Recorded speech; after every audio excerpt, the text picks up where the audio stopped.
What's going on, guys? It's Hi with the Up Left USA, and as you can see, it is a very early morning for me today because I'm taking you along with me as I attempt to do some sunrise photography at Mount Rainier National Park.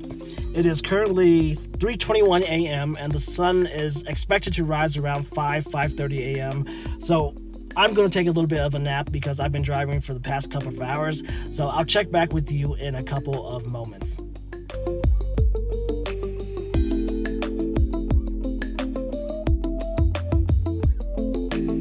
So I have to say that I came just a little bit underdressed for this particular occasion because I really did not expect there to be still snow this late in June. It's practically July already.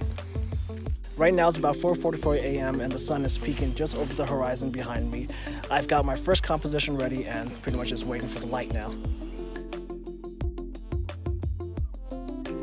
So for this particular shot, I have a fairly simple composition. As you can see, I'm standing right next to the road.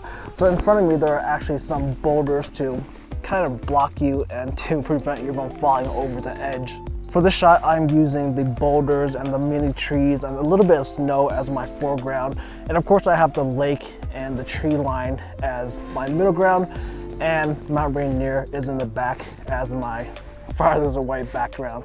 As you can see on my particular setup, I've brought out the circular polarizer, which is actually helping a lot because the sun is to my side. And once I dial it in, the polarizer actually increased the contrast on the scene a lot, but it is more so on the left side of the image.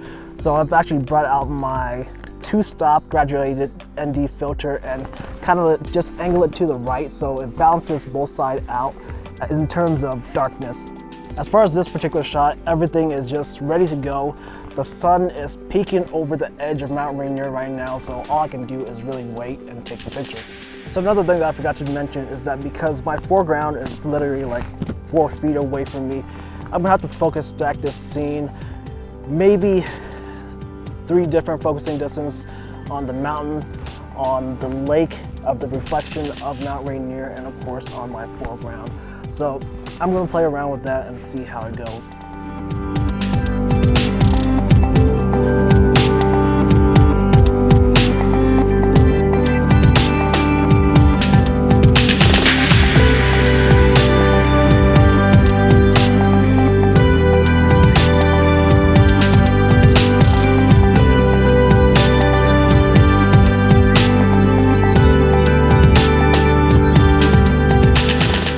Unfortunately, the sky just never caught fire in that last location.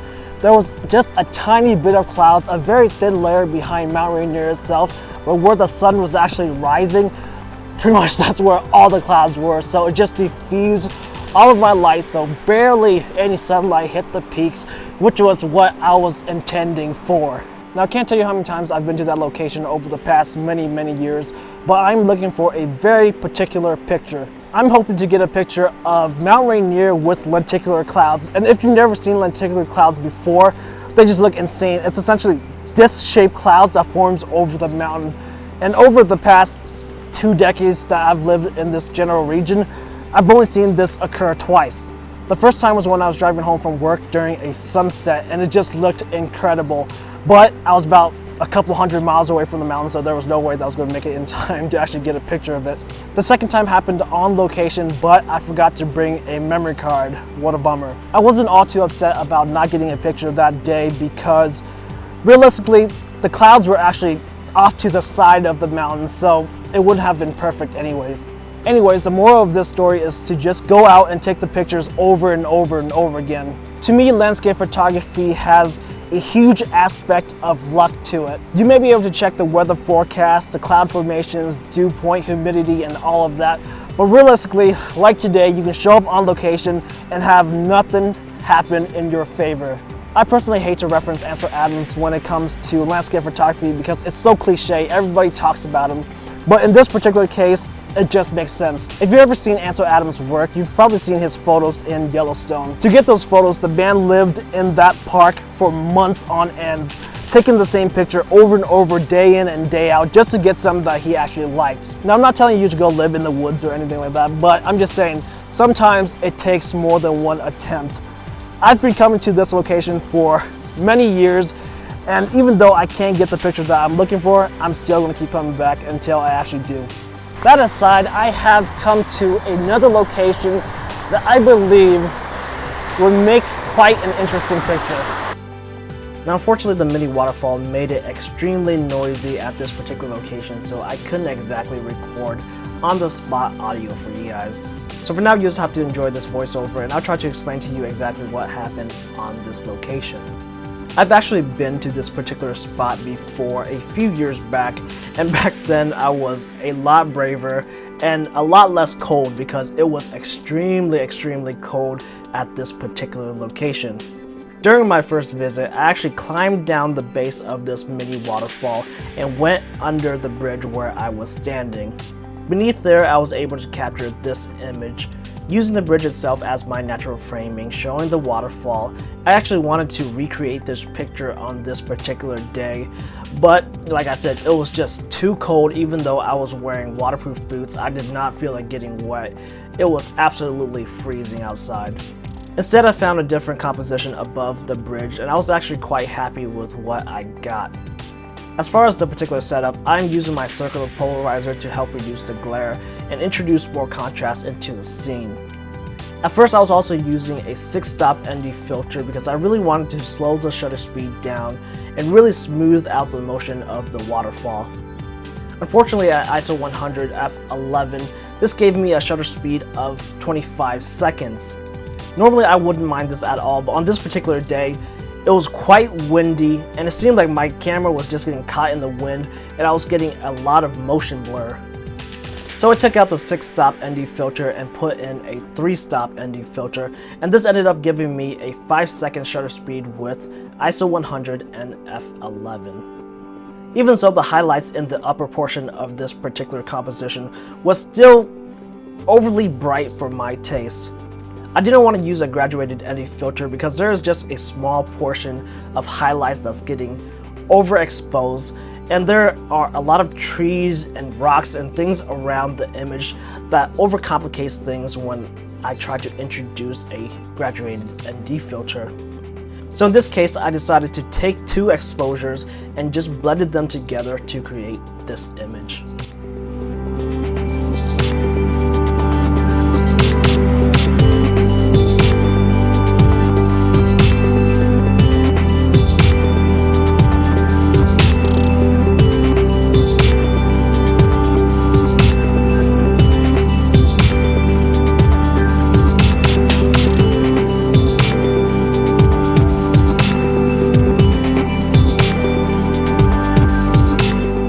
So just my luck, an hour after sunrise and after I've already left, I've come back to my original shooting location, and Mount Rainier is finally lit up like I wanted earlier this morning.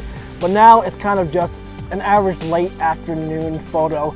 But I'm still going to set back up and retake my original image and hopefully get something better than I did earlier this morning.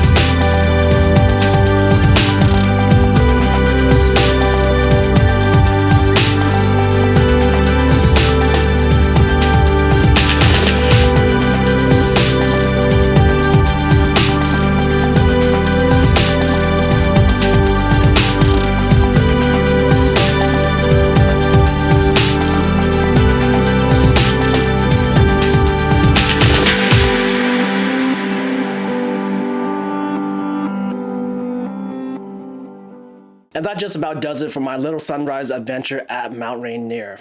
After that last picture, I was pretty much just done. I haven't slept for pretty much 24 hours and I've just had enough.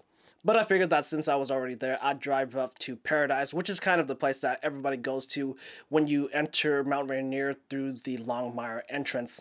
Once I got to Paradise, I pretty much just sat in my car and people watched for a while because I did not have the energy to do anything. After a while, I did decide to just step out of the car, handhold the camera, and just take this quick shot of Mount Rainier. Once I got my photo, I just headed home and took a long nap.